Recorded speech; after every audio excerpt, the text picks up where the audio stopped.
James Grande, welcome into the Better Baseball MLB DFS Playbook live show here, breaking down Tuesday's 12-game main slate. James, Howard Bender on the playbook today. That is out for everybody. If you're already a subscriber to Fantasy Alarm, you have the All-Pro package. You're already looking and checking out all the hard work Mr. Roto Buzz Guy did today. If you're not yet a member of the Fantasy Alarm family, well, go ahead and join today. FantasyAlarm.com/all-pro. Promo code MLB50 saves you 50% off the first 6 months. Get access to all of our premium content there, not just MLB, but all sports covered for the first 6 months at just $19.98 a month. And we have our access to our premium Discord. All the good things coming with the subscription, so subscribe today. James, how are we doing, man? Tuesday. It's here. Happy Tuesday. Big slate per usual, as per every Tuesday, always the biggest slates. And a lot of interesting things have taken place today. The primary news topic of the day is Elly De La Cruz, number one prospect across Major League Baseball, is being called up. Not only is he being called up, he is batting fourth for the Cincinnati Reds today, taking on the Los Angeles Dodgers. And he's making his debut at his home ballpark, which is Great American. And we know that is as good of a hitting environment as possible. We also have the other most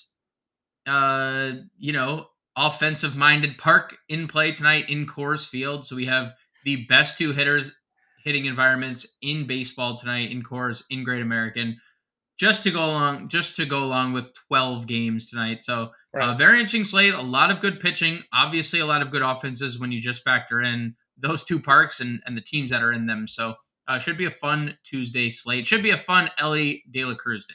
Yeah, happy Elly De La Cruz Day to everybody who's tuning in. And guys, if you guys are watching here, and I know a lot of you are rolling in now, if you have any questions for today's slate, feel free to type them in the chat. James and I are more than happy to answer those for you guys as we go along and break down everything that is happening on tonight's slate here.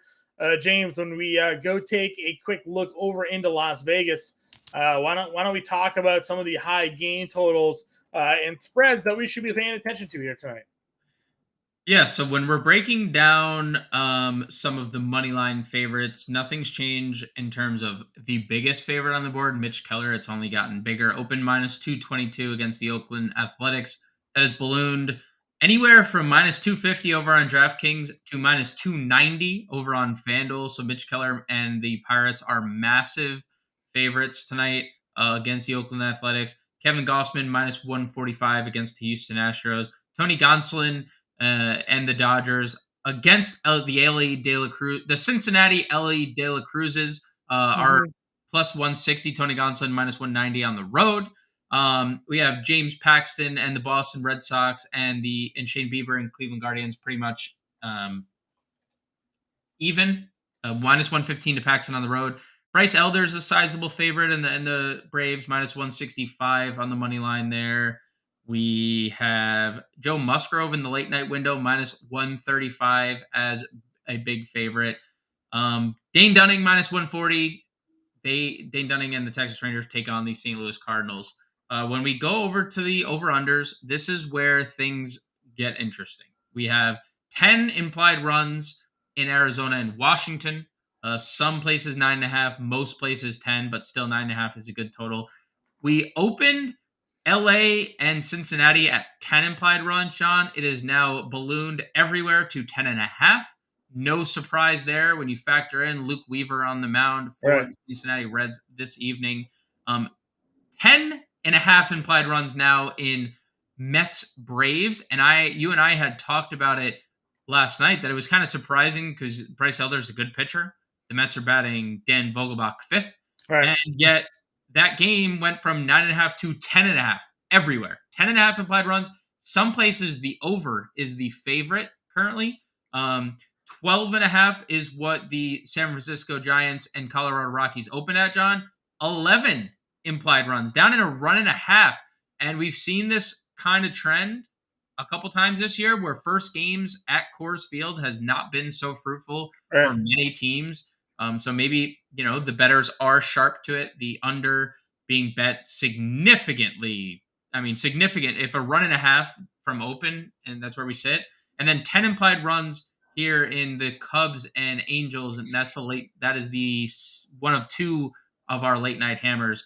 We have a lot of high implied totals. Yeah. Not enough in St. Louis, Texas, I'd even mentioned. Like, there's a lot of good pitching, but there's also a lot of implied offense on.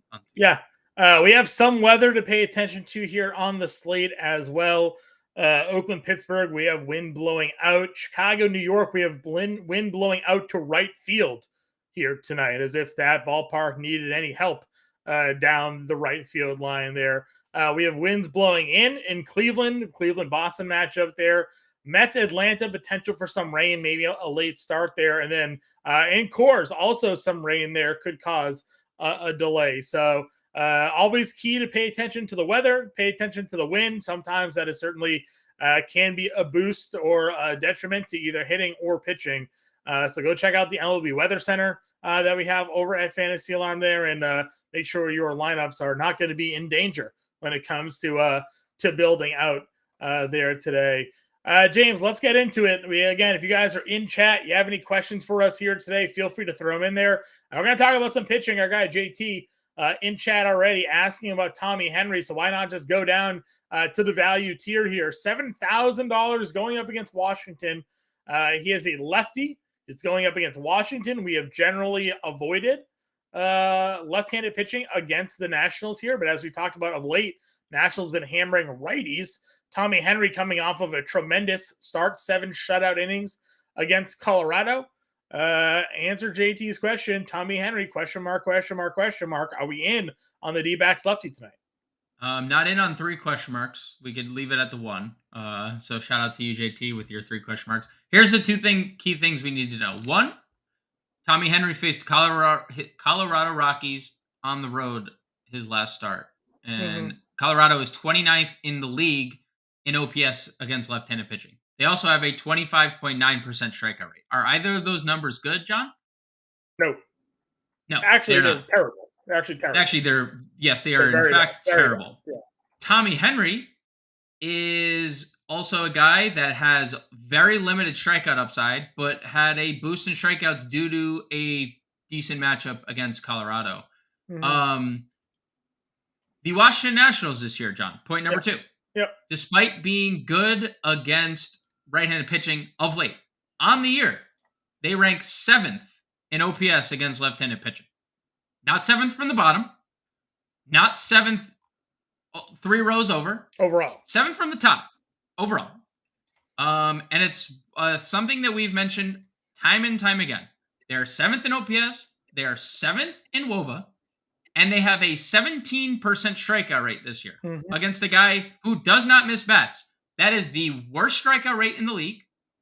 No. Simply put, no. I'm not playing Tommy Henry. I have little to no interest in Tommy. Yeah, not the right spot. Henry was a guy that struck out in AAA, and in the minor leagues, we actually talked about that on the show. A guy that at minor league level was able to get strikeouts, but at the major league level hadn't shown that. And then we talked about how bad Colorado was missing bats, and he goes out and has 7 strikeouts. But even as you said, 17% strikeout rate on the year. If you want to cut that down last 2 weeks sample size, a little bit better. Washington 19% strikeout rate, and their numbers lately have, again, they flipped. Last 2 weeks against righties, smoking them. Last 2 weeks against lefties, not really doing the same amount of damage here, but again, a tough out regardless here. So Tommy Henry, not my favorite guy in that 7K range. So we might as well just jump into the 7K range. We'll talk about our top starters, obviously, as we go through here, but 7K range, we do like a few different pitchers here, James. We agreed on Joe Musgrove here at $7,800 in a really good spot here today to go. His DraftKings prop at 17.5 outs was at -160 on the over, so they're pretty much thinking getting at least 6 innings here out of Joe Musgrove. Coming off of a really good start against Miami, coming off of a really good start against the Yankees here. Looking to keep it 3 in a row. I guess the one downside has been the strikeouts. But, Seattle, a team that has struck out a lot this year. Yeah, I mean, this is a top 10 matchup in every facet. 25, almost 26% strikeout rate for Seattle against right-handed pitching. They're 24th in terms of OPS. They're same exact number in terms of WOBA against right-handed pitching. So, everything just kind of points to Musgrove. as someone who used Musgrove in his last start against Miami, and maybe it was the fact that they were already up big going into the 7th inning, no reason to take him out going into the 7th with 80 pitches. That is the frustrating part, because there's, again, like, why not save your bullpen in that instance? Maybe they needed work Mhm. going into that start. 6 innings, 80 pitches. And it's not like he came out for the 7th and he didn't. He just didn't come into the Right. game. That would be my only worry because now we're in back to back games where he's thrown less than 90 pitches. But like, it's a great overall matchup. He's projected to be the second highest pitcher on the slate, one of two pitchers that are projected over 30%. Mhm. And you and I talked about it. This 7K range has the second highest projected owned pitcher, the third highest projected owned pitcher, and the fourth highest projected owned Yeah. pitcher. That everyone is living in this range because everyone also wants to pay up for the Yeah. Dodgers and wants to get us some cores exposure. Yep. So this 7K range, Musgrove included, is super I elite. got to be honest with you. When we talked on the podcast this morning, I thought I was going to get Freddie Peralta maybe as a contrarian play on No. this slate. Yep. Not the case. A lot of people also seemingly are understanding that Baltimore over the last 2 weeks has not been a very good hitting offense, especially losing Cedric Mullins, and they've not been very good in general against right-handed pitching this season. Again, that's all dipped down even more the last 2 weeks against right-handed pitching. Freddie Peralta at home has an ERA around 3. A guy that still has a K per 9 around 9. He just isn't going deep into games, so you don't see those 10, 11 strikeout games. But a guy that is a strikeout per inning, he's minus one. I want to say minus 130 or minus 140 on the over 5.5 strikeouts tonight as well. So I liked Freddie Peralta a lot this morning. That hasn't changed. I just wish he was less rostered, honestly, Yeah. because it is interesting now. If we do want to get contrarian, one of the guys that you and I agree on as maybe a top pitcher overall on the slate is James Paxton. And we have the wind now blowing in Cleveland, an offense that isn't very good. And I've been Nope. obviously wavered on Paxton a lot this year, but I've also pitched everybody against Cleveland. So that won't change here tonight. And then if these roster shit numbers on James Paxton are real and I'm getting leverage now on the field, I'd be willing to get there. Yeah. So like 5 pitchers tonight are being rostered, right? Yeah. Like 5. Gossman, Musgrove, Peralta, Schmidt, Mitch Keller. And then there's the rest of the field. And included James Paxton in that he is getting double digit ownership, but just squeaking into Right. the double digits. It's not like 26% or more like the other 5. And you know what? Like, Cleveland is a team that doesn't strike out, much like we just talked about with Washington. But the difference is Cleveland is bottom 3 in every category offensively. Mm-hmm. They're 28th in OPS. They're 28th in WOBA. They have a 128 ISO, which is 28th. Yeah. Like, it is just flat bad against every split, every metric. They don't walk a lot. Like, they don't do anything offensively. Right. And Paxton, although like we have seen, like, obviously he blew up against the Mm-hmm. Angels. That was a tough matchup for him in a tough ballpark in general. We got a floor of 5 strikeouts through his 4 starts. We've seen the pitch count in 2 of the 4, 100. Boston is not afraid to Right. just let it go because they're like, well, he's going to break down eventually. So, like, let's just get as many pitches and innings out of him as we can. He has a lot of upside. St. Louis isn't a team that strikes out a lot. He had 9. Yeah. Cincinnati was a middle of the road strikeout team against left-handed pitching. He had 8. Like, it's a very good spot for James Paxton, who, again, we just don't look at him as a good pitcher. I think more so because he's just been oft injured Yeah. more than it is that he isn't a good talent. He has always been a good talent. He's just never healthy enough Right. to like consistently show it. If you're spending up today, Keller, Gossman, Brown, where are we looking?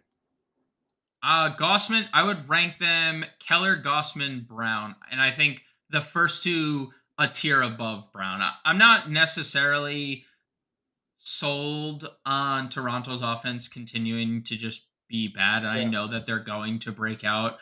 I think Keller has the best matchup on the board, and I'm not saying anything that's groundbreaking. Oakland is dead last in pretty much every Right. category, including strikeout rate against right-handed pitching.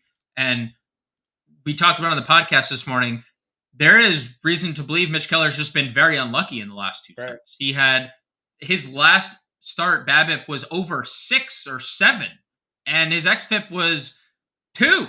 Like nothing, and the strikeouts have been tremendous. So Keller won for me. Gossman, obviously, with the strikeout upside, What do you make is of right it? there as It well. just kind of depends on where you're looking for your rostership projections. But Gostin at almost 40% tonight. Does that make sense for you going up against the Houston lineup?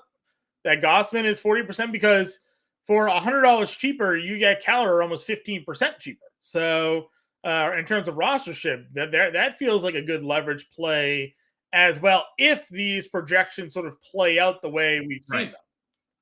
them. I would agree in most instances. I would say that the field is getting to a guy who, has 5, 11 strike or 10 strikeout games or more this year. Sure. Like Keller has been largely great, and I'm not disputing that. But he has 2 double-digit strikeout games where Gossman has done it 5 times already this year. So I get it why the field is doing it. I'm also just going to take the lesser rostered of the two because he just has an infinitely better matchup. Gossman's had 2 starts this year where he's given up more than 3 earned runs. One of them was against Boston. The other one against Houston. Gave up 7 runs. So Yeah, I mean Houston is, we saw last night, and not to compare, obviously, like Alec Manoah, who did in fact get I'm not optioned, as we talked about, was going to their complex, not even to like the minors. Yeah, Just he's off to the literally side, throwing Alex. batting practice to rookie league right now. Like that's what he's doing in Florida. So like I'm not going to compare these two because obviously that's not comparable. But like we saw the thump that Houston can provide offensively. Jolks and Myers both homered at the bottom of their lineup. Tucker and Right. Jordan homered at the top of their lineup. Bregman was their worst hitter in the middle of the lineup. So, listen, I agree with you. Obviously, ridiculous strikeout upside, but Keller's been no schlub striking out either, and just a far easier matchup. So, if you're telling me that 40% on Gossman and 25% on Keller, I'll take the 25% on Keller for my lineups here tonight. Before moving on, I got to get your thoughts here on 2 more pitchers just because the chat's talking about them.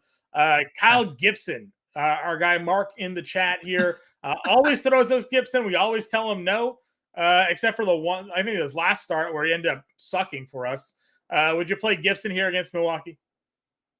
First question, John, is Kyle Gibson Mark's cousin or in any relation to Mark? Because he has a fond, he loves Kyle Gibson. I don't know anyone who likes Kyle Gibson more than Mark. He just must fit the bills for him. I don't know, but no one's playing Kyle Gibson, so give me another low roster play.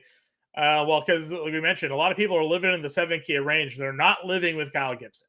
I will say, like, Milwaukee, for a team that was good against right-handed pitching earlier in the year, not good anymore. They're missing Willy Adames, like true, true. And Rowdy hasn't hit anything in like a month. Top 10 in strikeout rate against right-handed pitching now.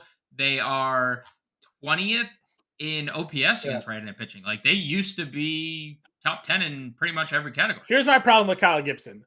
Best case scenario is like the New York Toronto starts. 7 innings, shutout, 7 innings, winner and run. He got wins in both those starts, 22 and 23 fantasy points. I mean, that's not really a lot of fantasy points when you're throwing 7 shutout. He just doesn't strike anybody out. He had that rare 11 strikeout game. I know Milwaukee strikes out. I get it. Could have a ceiling strikeout game here. I'm not going to go Kyle Gibson, but Mark, you're in that 3 max tonight. Why not, right? Why not throw a low contrarian dart at Kyle Gibson in a lineup at 3%, and if he goes 7 innings and earned and 8 Ks because Milwaukee strikes out, you got a leg up on the field. And then ice through, Chase in the chat here, Gonsolin, Paxton combo here. If you look on the surface numbers, Tony Gonsolin looks pretty legit. 177 ERA, 0.9 whip. If you go on over to Fangraphs, though, and you take a look at Tony Gonsolin, his numbers tell a little bit of a different story. That 1.77 ERA, 4.83 expected ERA, 4.6 FIP, 5.1 xFIP for Tony Gonsolin on the year. He has just a 6.3 K per nine. He is living with a 155 batting average in balls in play. Now, that said, last season, 24 starts, 207 batting average in balls in play. The guy doesn't pitch That's to, lucky. he's not pitching to hard contact. The difference was last year he had an 8.2 K per nine, and his walks per nine were 2.4. It's almost 3.3. So strikeouts way down, walks are up. He's getting incredibly lucky. He's giving up a homer per nine. He's in the Great American Small Park. I think, and Dan Servadidio talked about this, he liked the over in this game. He liked the Reds run line in this game as well. He's kind of fading Gonsolin here. I think people may be just looking at Tony Gonsolin and being like, oh, 177 ERA and all these things and looking to play him here tonight. He's a fade for me at 8K because those underlying numbers are terrifying. And plus, you got to count the LE boost for something. I know, some people like to take sort of those momentum changers in play or not. I mean, think about that Reds lineup with that locker room today. The number one prospect in baseball hitting cleanup is now in your lineup. Like it's got to change the feel, at least on the team a little bit here. So while there's nothing to quantify that, it keeps me off Gonsolin here tonight. I mean, I would say I'd more so fade him because I like the tier just simply below him. Like I'm playing Clark Schmidt over him at 79.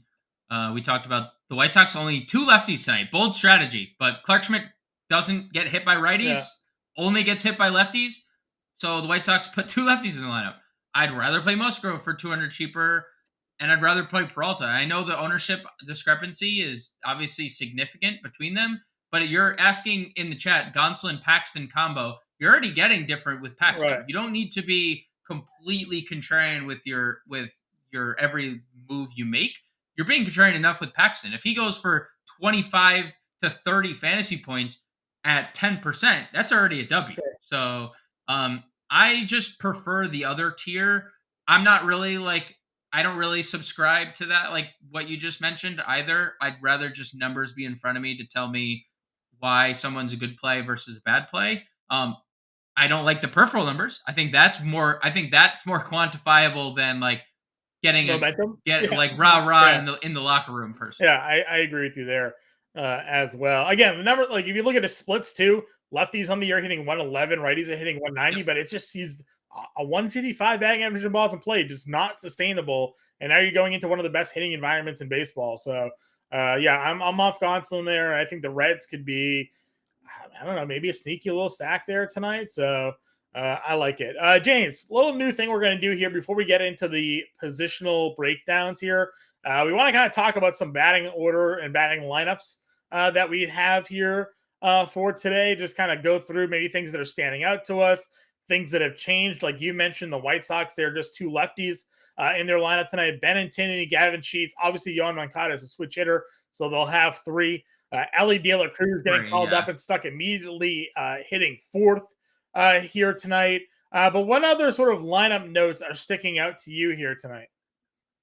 Well, if you want to just, not a homer call, but the Yankees without Aaron Judge tonight due to the toe injury, still things coming in, might be broken. He said he doesn't know what a broken toe feels like, so he's not sure if he has a broken toe. That could obviously be terrible news for the Yankees, but in his stead, Giancarlo Stanton hitting 2nd this evening, Josh Donaldson hitting 4th. So once again, just a pretty subpar Yankees lineup, not suggesting Lucas Giolito, just pointing that out.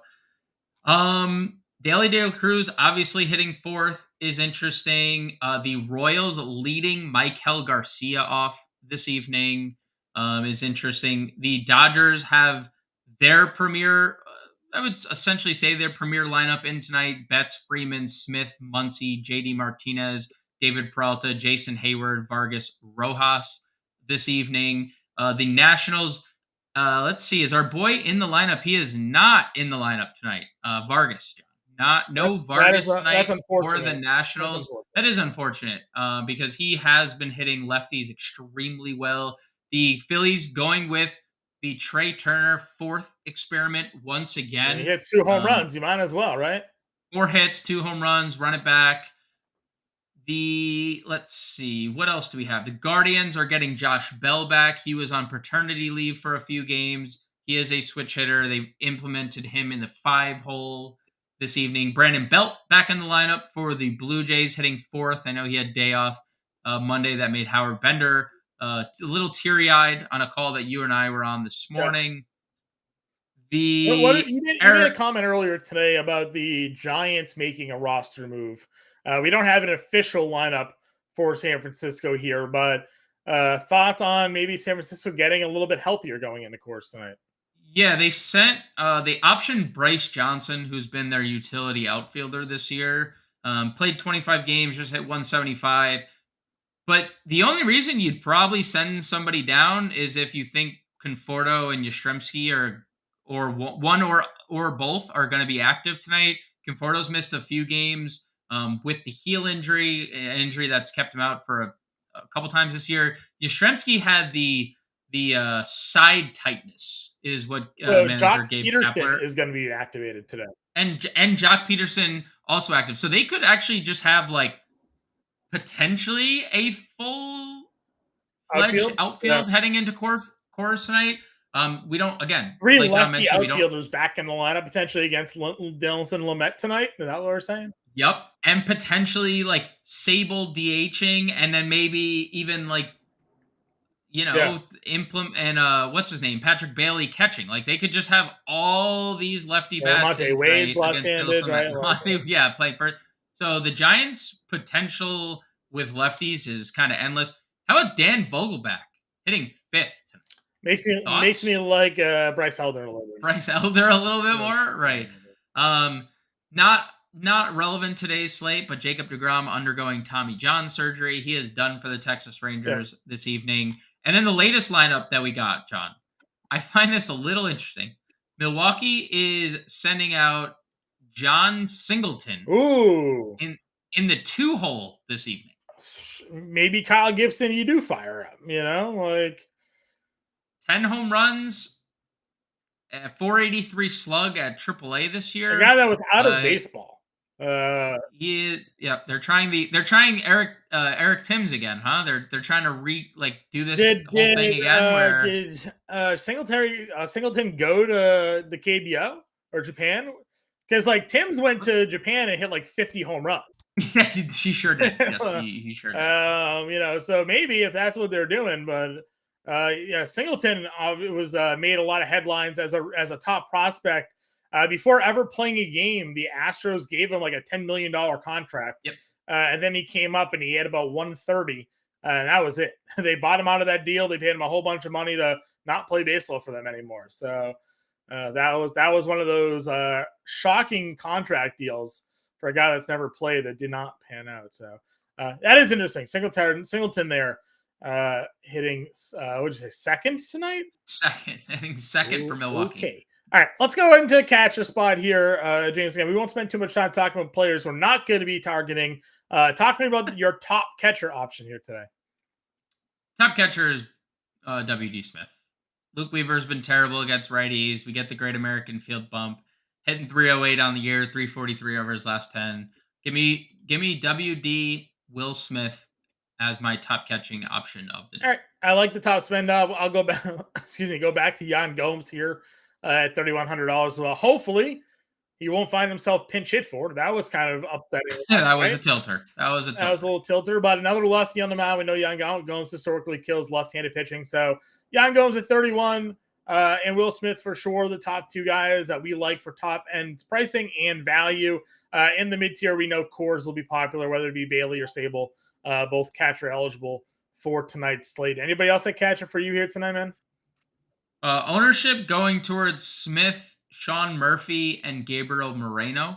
Those are where the directions the field is going to. I understand getting to Murphy because the righty struggles for Carlos Carrasco. That's been something that you've pointed out a lot on this show. Yeah, righties have been what have killed Carlos Carrasco. Yeah, they have been. That's his struggles have been against righties. He's dominated lefties, which is why again, you put your home run call tweet out there today, and a lot of people were doing Matt Olson. I was like, Matt Olson, yep. oh, the numbers haven't really panned that one out. That would be the way that one goes, but we'll find out and see.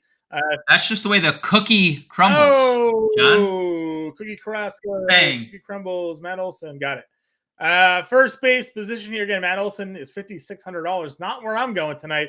That'll be Sir Freddie Freeman at $5,400. I think we're both in agreement. Is the top first baseman for today. Yeah, top first. This is going to be a trend throughout the show, so buckle in. Dodgers are going to be really popular tonight. They are actually projected to be higher owned than Coors for what that's worth. And that kind of correlates with the line change in Coors that we saw 12.5 open, 11 runs now implied. So it's definitely Freddie Freeman. I think the contrarian option here at the top, John, is Shohei Ohtani, and I'll list him at first base because we have too many outfield options to include Shohei Ohtani in, like, that we're going to get to. Look, Wisniewski was not good as a starting pitcher, and lefties are what gave him massive amounts of trouble, specifically power. 329 ISO allowed to left-handed bats this year, 399 WOBA. Shohei Ohtani, 289 ISO, 389 WOBA against right-handed pitching this year. Also, Wisniewski, 58% hard hit rate allowed to left-handed bats. Everyone's going to go to Freeman, and I get it. I'm going to Freeman. Yeah. But I do think Ohtani at the top, not Olson, provides you the best pivot if you did want to pivot off probably the most popular first baseman. Sure. I think Ohtani is certainly interesting. Again, I like Freeman. That's my top guy. My value first baseman, and I guess maybe more of a mid-tier, depending on how you look at pricing, is Anthony Rizzo here at home. Numbers for Rizzo at home this year are insane. And then you look at Giolito against lefties, 495 slug, 352 WOBA against left-handed hitters.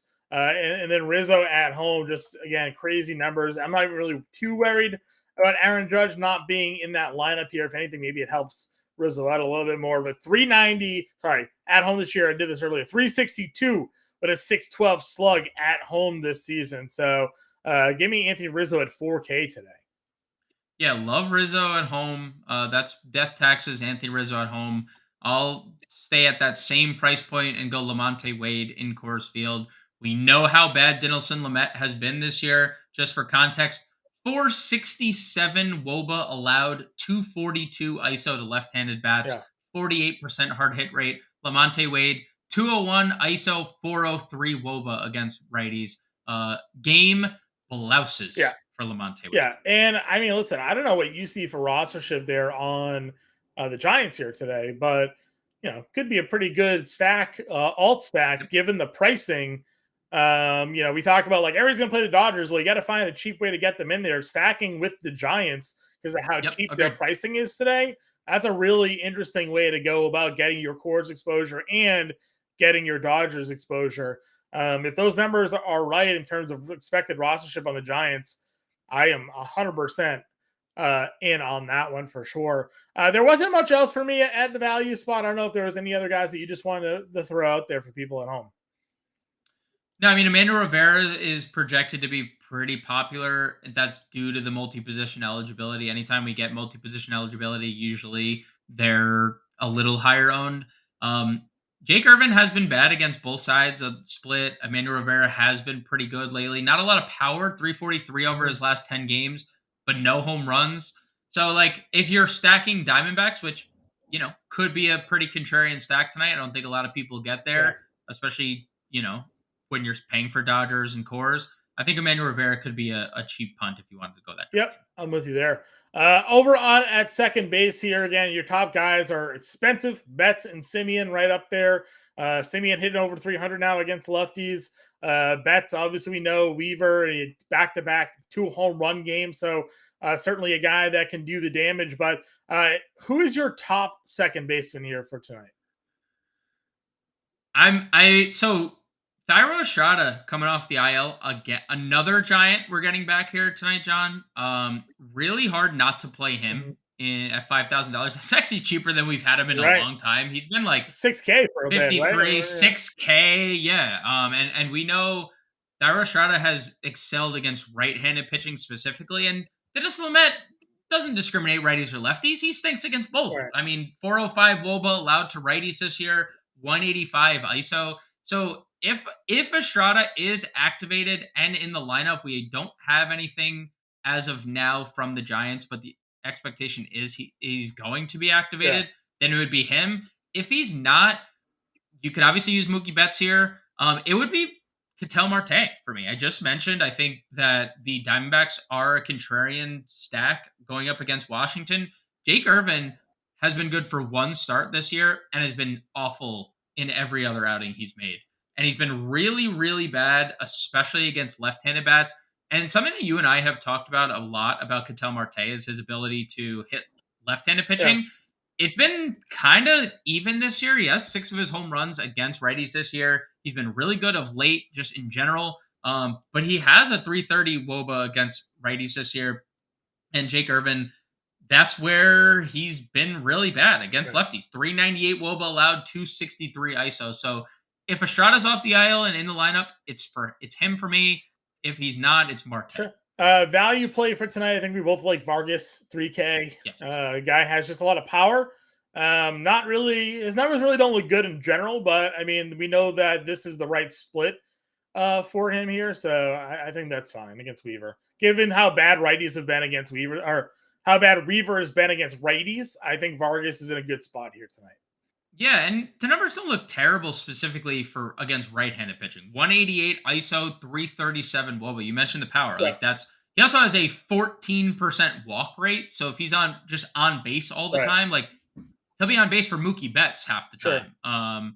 Who's in as good of a spot as anyone else on the slate. And you mentioned the Weaver numbers. 403 WOBA allowed, 287 WOBA or ISO rather to right-handed bats. Yep. And if you want to spend up for a couple of these other guys in the Dodgers, again, it helps getting a 3K infielder into that lineup. Anybody else for you at second base you think worthy of the discussion? Yeah, I guess if the Giants were to start Blake Wisely, like if he does start in the outfield, he's second base outfield eligible. Any lefty against anyone with a pulse against Dinelson Lamet, it could be an option here. Third base, a spot where we always look to spend up because there's just so much ridiculous talent here on this slate. We talked about it on the podcast this morning. We have Josh Jung up against a lefty in Liberatore here. $4,800. I still go right back to that, and nobody is playing Texas tonight. So you want a low rostered stack here tonight. Josh Jung hitting 5th against Liberatore, $4,800. That lineup with the Rangers is legit. We've talked about it. Head top to bottom, they're as full as they've been all year long. Their lefties hit lefties. Their righties are now all hitting lefties. It's really coming full circle for them. Yeah, he's been really good. Now, you mentioned it. The field is not playing him.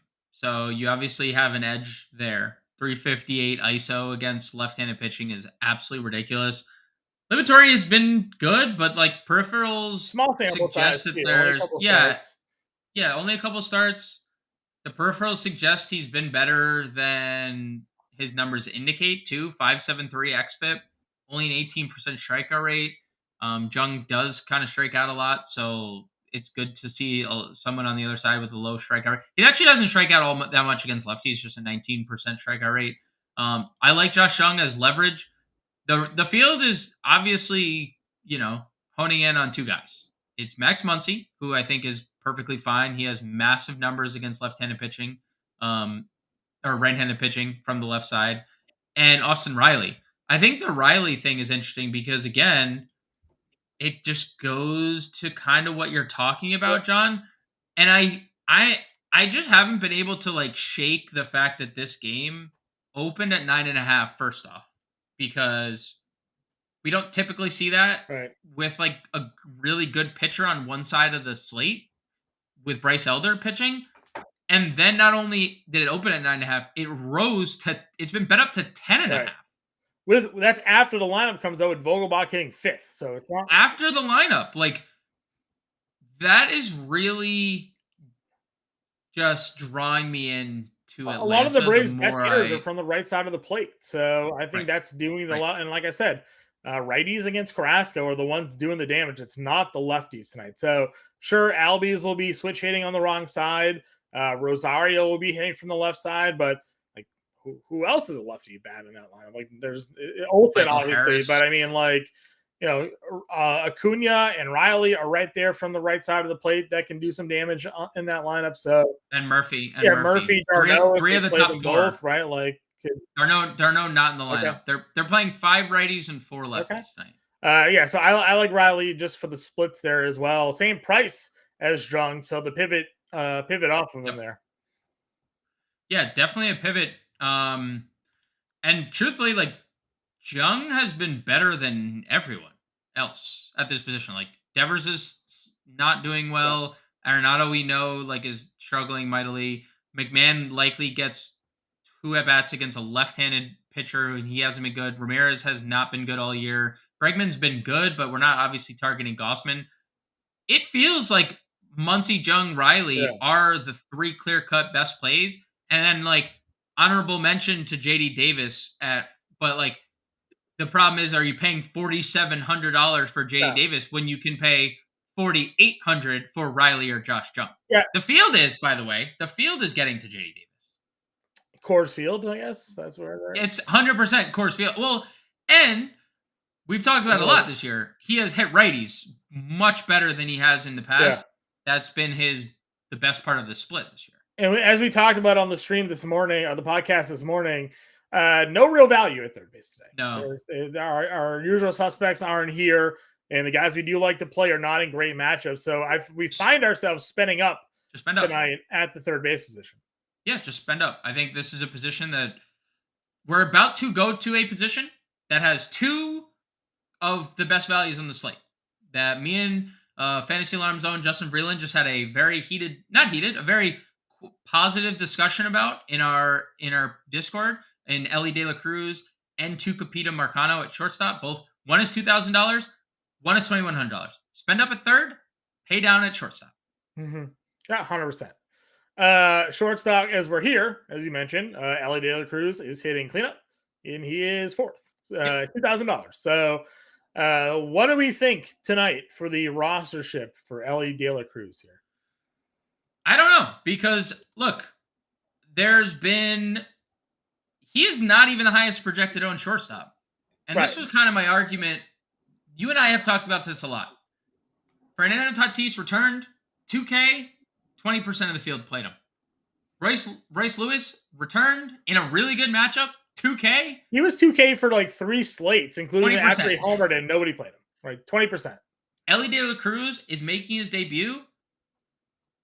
2nd highest roster shortstop of the day, because Tucupita Marcano is leading off at $2,100 in a better spot. Mm-hmm. In a infinitely better spot. Perceived better spot. Perceived better spot. Correct. I'm not here to argue for one side or the other, because honestly, seeing Marcano more owned, I'd rather play De La Cruz. Surface, Marcano's a better play. Mm-hmm. Caprillian's been terrible against lefties. Marcano has very good splits against right-handed pitching.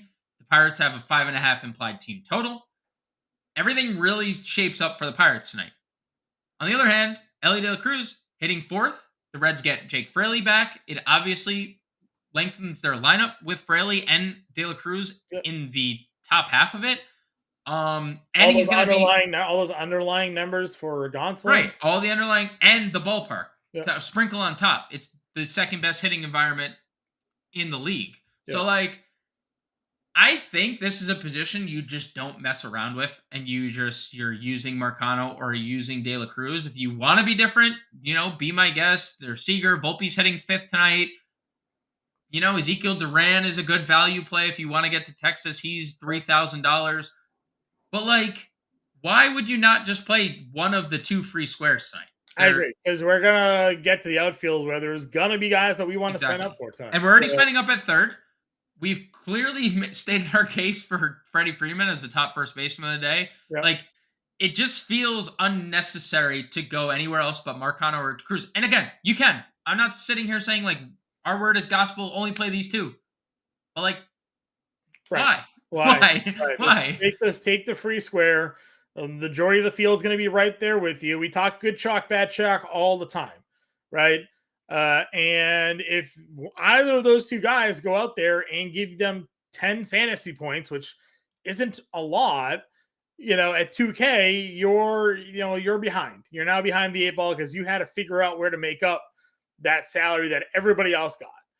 And what do we look at for pitching? A lot of people living in the mid tier. So it's like 2K shortstop, 7K SP2.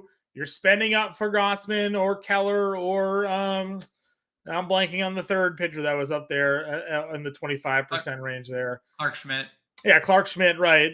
Another Peralta. guy. Yeah, probably that whole range there. And then we're going to go to outfield here where you have Acuna over 6K. Ohtani, you mentioned. Betts is over 6K as well. Jordan, Trout, Tatis, Soto, Carroll, like a lot of expensive outfielders here tonight that you're going to try to find a way to get into your lineups, and you need that value. So, I mean, that's kind of where I'm at. I think Acuna against Carrasco, if people are in on Riley and they want to play Riley tonight, why not play Riley Acuna? You get the righties there against Carrasco. Yep. Yeah, and if you want to triple up Sean Murphy, like you could just 1-3-4 that lineup and test the righties versus Carrasco theory that's obviously worked this year. Yep, I agree with you 100%. My home run call in the Better Sports betting show today was JD Martinez. I think we're both in agreement there. $5,000 here tonight, hitting 5th. Righties are doing the damage against Weaver. JD's hitting righties. Great ballpark. Everything is just queuing up here for JD Martinez, who was initially the cover of tonight's show, but given the Ellie De La Cruz call up, we pivoted. Got to be able to pivot. So we pivoted to Ellie as the cover, but JD Martinez still very much in our hearts today. Yeah, and you know what? If you look up and down the Dodgers lineup, who has the highest ISO against right-handed pitching this year? JD Martinez. You know who has the highest WOBA against right-handed pitching this year? JD Martinez. JD Martinez. That is correct, John. 2 for 2. You earn a prize. Thanks. This is a lineup that includes Betts, Freeman, Smith, Muncy, right? Like, it's a stacked lineup. JD Martinez has been arguably better than all of them lately and against right-handed pitching in general. So he was also my call on the home run tweet that I put out every single morning over on Twitter, and I tag everyone, Fantasy Alarm and Better Sports Network. And he was my home run call. I'm going to change it up for this segment because you stole it, and I will not allow this. We can both double up. I'm just kidding. No, it's okay. Nope. You stole it. All good. But I do think he's going to hit a home run. Regardless, I think he's going to hit a home run. It's a good home run call. He has my favorite over 5K. I think the contrarian over 5K is Corbin Carroll. I mentioned it with Ketel Marte, where lefties are just giving Jake Irvin fits. Corbin Carroll's been awesome from start to finish. He has a ready on the mound, which leads to just naturally better ability to steal bases. He's like plus 240 to steal a bag tonight. Dude. I kind of like that. Like the stolen base prop on. As long as he doesn't hit a home run, as long as he doesn't hit it out twice, like you're probably in like a good spot. Because I think that's my contrarian over 5K play. You can obviously get to Mookie Betts, Acuna, Ohtani, but Carroll would be my contrarian guy away from like those other 4. Yeah, I agree with you 100%. Going down in the mid-tier range here, guys that I think you can certainly get to. We talked about Cincinnati and the underlying numbers for Gonsolin. Fraley's leading off here tonight at $4,600. I think that's a pretty interesting play to kind of target in on. I like Lane Thomas as well. Home against a lefty, that's a ring a bell. That's what we played last year when it came to Lane Thomas. He's at $4,400 there. 2 guys in the mid-range that I'm keying in on. Yeah, and then it's basically what happens with San Francisco this year. Because Conforto's 45, Yastrzemski's 43. You can play Blake Sable 42. Peterson 41. Jock Peterson 41. Mitch Haniger 37. Like 5 outfielders that could potentially be in the San Francisco lineup that are all in play because Dinelson Lamet exists in the world. So, and that nobody is somehow playing, right? Like nobody's playing them.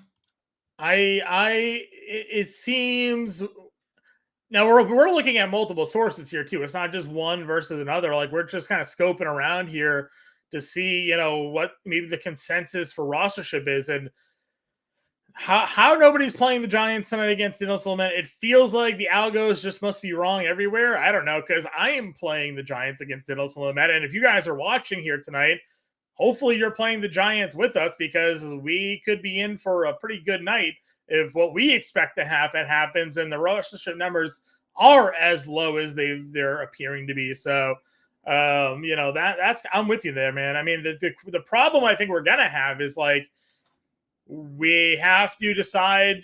We could go 3 outfielders or 2 outfielders, I guess, because we want to plug JD Martinez in, right? Last night we played 3 Astros outfielders. I did played Tucker, Jokes, and Jordan. You sweep across, can't do it. But tonight we like other outfielders on a larger slate. Yep. It's hard to want to play Conforto, Yastrzemski, and Peterson or Haniger all in one lineup. But if you make a multiple lineups, maybe you get there. If you're making multiple lineups, maybe you can get there, because I also think there's like good value. And to your point, that was the winning trio across the board. If it wasn't Jolks, it included Myers. Like 3 of the 4 Houston outfield combination, was a great play because they all homered. They all had 20 plus fantasy points. Tonight, Jack Sawinski hitting 4th, 3K. I mean, going up against Caprillion, I love that. Stone Garrett, 31. We know he's historically. He has very good home run odds tonight against Tommy Henry. Under plus 300 for Stone Garrett. He had the best odds in that of the Nationals tonight. Like, I like both those guys. I mentioned Jason Hayward, 2,600 on the podcast last night, destroying right-handed pitching this year. 257 ISO for Jason Hayward in the year 2023 is kind of crazy, but it's real. Yep. 42% fly ball rate for a guy who like always hits grounders. Like, there's a lot of good value elsewhere. Robbie Grossman's hitting 6th tonight. Grossman hitting 6th in the Giants or in the Rangers lineup, a team that nobody's playing, who's hit lefties extremely well this year. Yep. So like, I know that, we just saw that approach kind of win all the money last night. It's a new slate. And if you want to do it in one lineup, I'm fine with it. I would say if you're playing multiple lineups, divvy up the exposure. Don't just go 3 Giants, but make sure to divvy up your exposures. I agree with you. James, let's go to, again, another little new segment we're going to be doing here tonight. We'll get maybe a little bit more creative and actually throw some graphics up here at one point or another. But Grande's Gems and Impemba's Imprints is what we're going to call this for now. Yeah. We're going to give you our home run call, our top stack, our contrarian stack, our star of the night, and our value play of the night. James, why don't you lead everybody off with Grande's Gems? So for my home run call tonight, I'm going to go with Mookie Betts. I said you stole my JD Martinez. So if I get both Betts and Martinez right, that's 1.5 points for me. My top stack is obviously going to be the Dodgers. I think that's, just pretty apparent. My contrarian stack, not that contrarian, but I like the value that the Pirates provide tonight, especially Tucapito and Jack Sawinski specifically, both guys under 3K. My start of the night, I'm going right back to the well. Mookie Betts has hit right-handed pitching extremely well. And my value play, sticking pretty much with the theme of the night. Tucapita, Marcano is my value play of the night. I'm eating the chalk over Ellie De La Cruz. Look, I think that there is a case to be made for both shortstops. I think both shortstops are an option here for us to get to. If you want to use De La Cruz, if you want to use Marcano, it's fine. I'm going to go Marcano slightly over Ellie De La Cruz. Sounds good. For me here, my home run call, as you kind of alluded to, I'm going JD Martinez, the top stack, the chalk stack here, going with the Dodgers here. Contrarian stack, I guess I have 2. I was in on the Rangers as that top price contrarian stack here tonight again. But if the Giants are honestly going to be unrostered here tonight, the Giants, I guess, will be my value contrarian stack to go with on this slate here. My start of the night, I'm going to stick it with the home run call because if he's going to homer, there's a good chance he's a star as well. JD Martinez, and then the value play.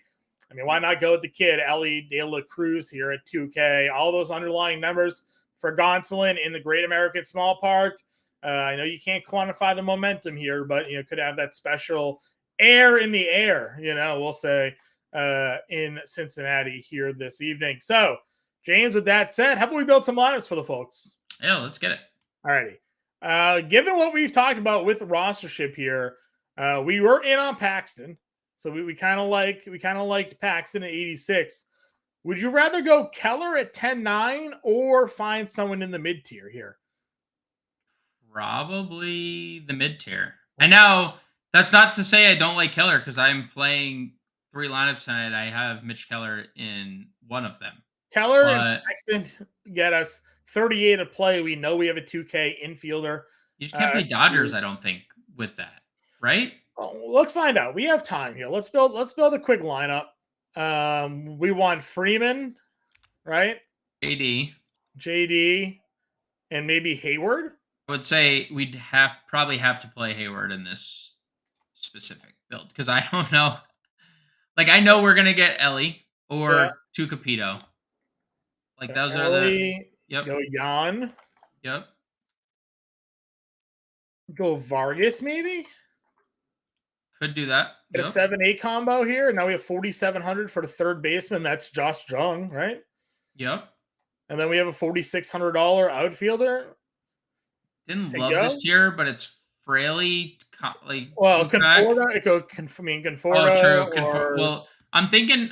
We could do if Conforto plays. He's gonna be the highest. He's the highest projected Giant outfielder tonight. Jock Peterson, and then Conforto. He's the second highest projected. Okay. It seems like we know Peterson's gonna play here tonight, so let's plug in Peterson, and then we'll have the money to go up to the other two if they're in the lineup. So. Just an example lineup of a 4-stack Dodgers lineup with 2 pitchers that we're fans of here: Paxton, Keller, Gomes, Freeman, Vargas, Jung, Ellie De La Cruz, JD Martinez, Jason Hayward, Jock Peterson, getting some exposure there to that Cincinnati game. We'll build one more lineup before we go. Would you rather build it with Keller or with Paxton to go into 7K play? Let's do. Let's not build. We could also just do 2 mid tiers. Like, okay, I'm fine with that. You want to go Peralta Musgrove? Yeah, I would do Peralta Musgrove. Peralta Musgrove gives us 43. I mean, we could literally build anything we want. Let's do Tucapita in this one at shortstop. Yep. Split up our lineup builds with the 2 value shortstops of the day. Sure. Just to provide. Did you want Will Smith or did you want to go Yan Gomes? We could probably afford WD-40 here, right? Well, we'll find out. I assume we still have to play Hayward? Maybe we could play Sawinski as a value. Pair him with Tucapita. It would help if you use the S before my keyboard was hiding from me at the moment. We're still plugging Freeman here. Maybe that's a sign that it said Iwinski instead of Sawinski that we're not supposed to play. 4,400 a play here. Can we get Estrada at 5K? Haniger in the outfield. Did you want to do Haniger? I'm just throwing out because if we're gonna play a little more cores here, we're $100 off the tier that we want to be. I know, we're so close. Does that change anything there? Schmidt's is more expensive. Yeah, he's more expensive. Value. Well, solves that problem. Yep, $100 off gets us Ellie. Now there's our 3-man Giants. We got our 3 Dodgers there: Smith, Freeman, and JD Martinez. We can keep the one off Sawinski if you want, but now we have more money to kind of play around with if we needed to. Haniger's there, Ellie De La Cruz, JD Davis, Thairo Estrada. So a couple of lineups for everybody there that we're putting out for tonight. If you're not yet a member of the Fantasy Storm family, again, go to fantasystorm.com/allpro. Use promo code MLB50. It'll save you 50% off the first 6 months. That's $19.98 a month for the first 6 months. And James and I, you get us access to that premium Discord, which James and I are in. Howard Bender's in, Andrew Cooper's in, Justin Vreeland, the whole crew is in that premium Discord. You get access to all of that along with all of our DFS content for the next 6 months for just $20 a month. Plus, if you sign up today, the draft guide's coming out soon. You'll get access to the Fantasy Farm NFL draft guide as well. So no better deal than now to sign up and take advantage of everything we got going on here at Fantasy Alarm. James and I will be back tomorrow. Good luck, everybody.